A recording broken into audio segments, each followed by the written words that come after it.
আসসালামু আলাইকুম রহমতুল্লাহি ওয়া বারাকাতুহু। আলহামদুলিল্লাহি রাব্বিল আলামিন,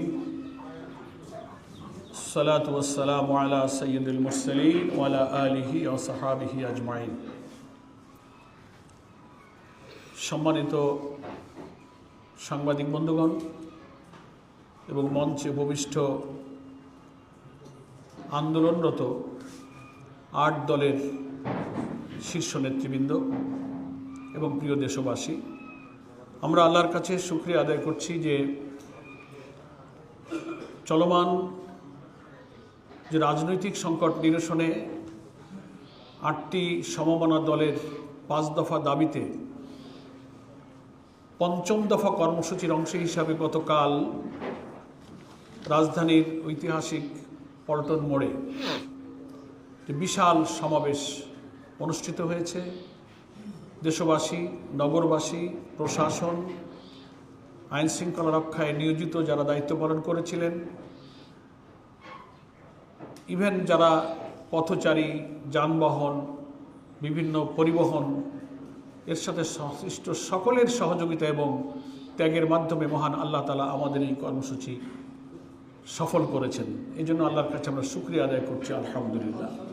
সাংবাদিক বন্ধুগণও গতকাল অনেক কষ্টের ভেতরে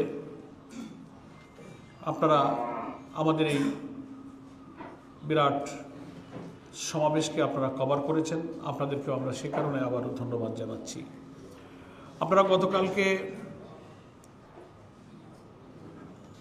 আমাদের জাতীয় নেতৃবৃন্দের যে বক্তব্য সকলেই জেনেছেন এবং দেশবাসী সেটা অবহিত হয়েছে। সেখানে মূল প্রতিপাদ্য যেটা বলা হয়েছিল যে অবিলম্বে ফেব্রুয়ারি মাসের জাতীয় নির্বাচনের আগে জুলাই সনদকে আইনি ভিত্তি দিতে হবে এবং জাতীয় নির্বাচনের আগেই গণভোটের তারিখ ঘোষণা করতে হবে। এটি আমাদের মূল দাবি ছিল। আরও ৫ দফা লেভেল প্লেইং ফিল্ড, ফ্যাসিবাদের দোষরদের বিচার, আমাদের প্রশাসনের দলীয়করণ, তারপরে আমাদের বিদ্যমান যে বিচার ব্যবস্থা ফ্যাসিস্টদের সে বিচারকে দৃশ্যমান করা, অনেক দাবি আমাদের ছিল। তো সেই দাবির প্রেক্ষিতে এই ঐতিহাসিক সমাবেশে সরকারকে অনুরোধ করা হয়েছে, সব যুক্তি পেশ করে বলা হয়েছে যে আমাদের জনগণের এই দাবি এখন, গণ আকাঙ্ক্ষার এই দাবি এখন সারা দেশের মানুষের দাবিতে পরিণত হয়েছে।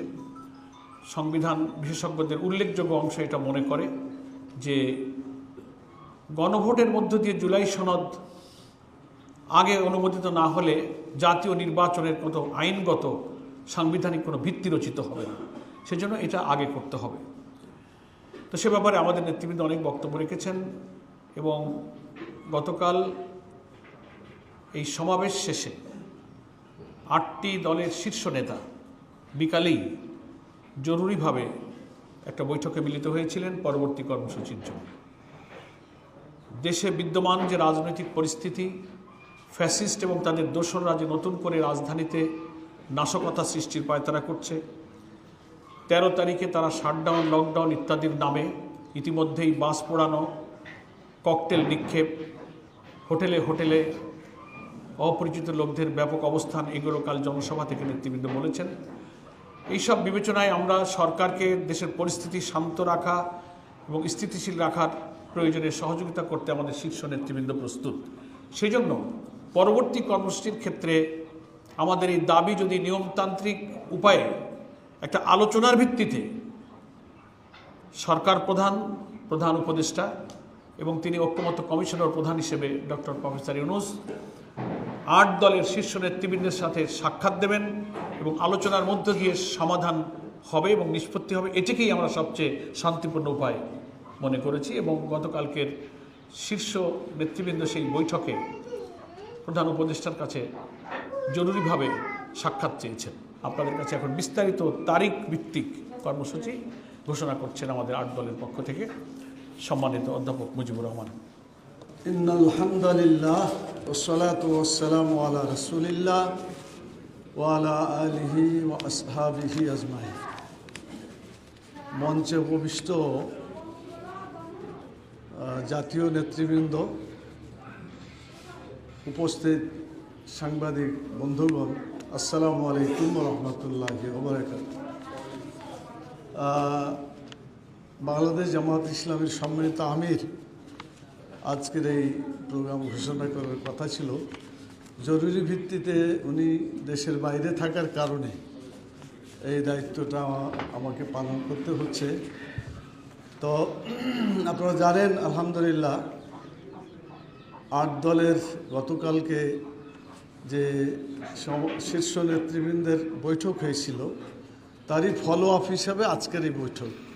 বিস্তারিত কথা আমাদের সম্মানিত সেক্রেটারি জেনারেল সাবেক এমপি জনাব অধ্যাপক মিয়া গোলাম পরোয়ার তিনি কিছু বলেছেন, পরে আরও কিছু বিস্তারিত বলবেন। আমি শুধু ফলো আপের আজকের যে শীর্ষ নেতৃবৃন্দ বসে কর্মসূচি নেওয়া হয়েছে সেই কর্মসূচি আপনাদের কাছে পেশ করছি।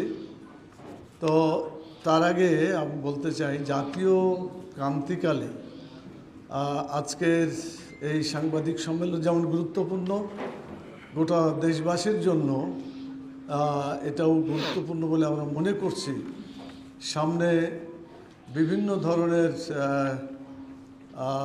সমস্যা দেখা দিচ্ছে। এই সমস্যাগুলো কিভাবে মোকাবিলা করা যায় এগুলো নিয়ে আমাদের শীর্ষ নেতৃবৃন্দ আলোচনা করেছেন। আমি এগুলো লিখিতভাবে আছে আপনাদের সামনে পেশ করছি, এর মাধ্যমে আশা করি আপনারা বুঝতে পারবেন। বিসমিল্লাহির রহমানির রহিম। আন্দোলনরত 8 দলের ঘোষিত কর্মসূচি। 13ই নভেম্বর বৃহস্পতিবার ফ্যাসিবাদী শক্তির নাশকতা ও অপতৎপরতা প্রতিরোধে 8 দলের নেতৃবৃন্দ সর্বস্তরের জনশক্তি সহ দেশব্যাপী রাজপথে অবস্থান করবে। একই সাথে ফ্যাসিবাদ বিরোধী সকল দেশপ্রেমিক শক্তিকে আমরা রাজপথে নেমে আসার আহ্বান জানাচ্ছি।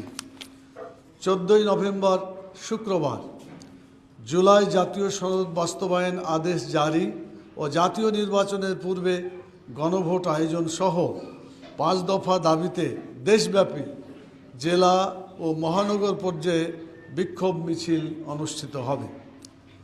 16ই নভেম্বর রবিবার আন্দোলনরত 8 দলের শীর্ষ নেতাদের বৈঠক সকাল 11টায় অনুষ্ঠিত হবে। বৈঠক শেষে আলফালা মিলনায়তনে দুপুর 12টা 30 সংবাদ সম্মেলন অনুষ্ঠিত হবে। এর পূর্বে জনগণের 5 দফা দাবি মেনে নেওয়া না হলে উক্ত সংবাদ সম্মেলন থেকে প্রধান উপদেষ্টার কার্যালয় যমুনার সামনে অনির্দিষ্টকালের জন্য অবস্থানের কর্মসূচি ঘোষণা করা হবে ইনশাআল্লাহ।